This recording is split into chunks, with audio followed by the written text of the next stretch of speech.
एक छोटे से गांव में कच्चे आंगन वाला एक घर था। उस घर में रहती थी सीधी सादी बहू सीमा, उसका पति राकेश, उसकी सास भगवानी देवी और उसकी 4 नन्ही बेटियां।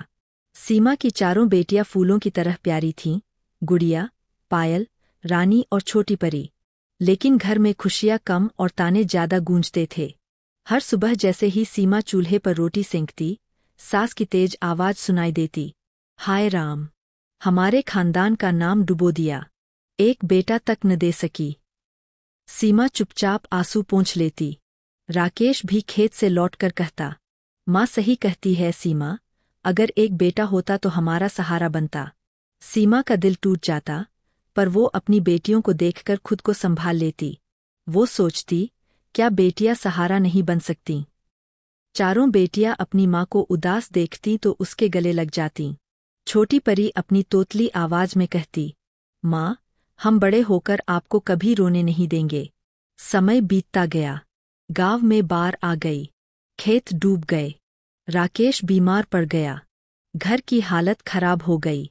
तभी सीमा की बड़ी बेटी गुड़िया, जो पढ़ाई में बहुत तेज थी, गांव के स्कूल में स्कॉलरशिप जीत गई।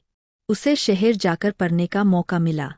गांव वाले कहने लगे, अरे, ये तो पूरे गांव का नाम रोशन करेगी।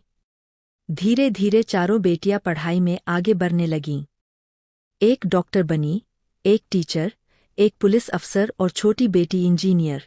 जिस आंगन में कभी ताने गूंजते थे, वहां अब गांव वालों की भीड़ लगती थी। लोग कहते, भगवानी देवी, आप तो बहुत किस्मत वाली है, आपकी पोतियां तो सितारे बन गईं। सास की आंखों में आंसू आ गए।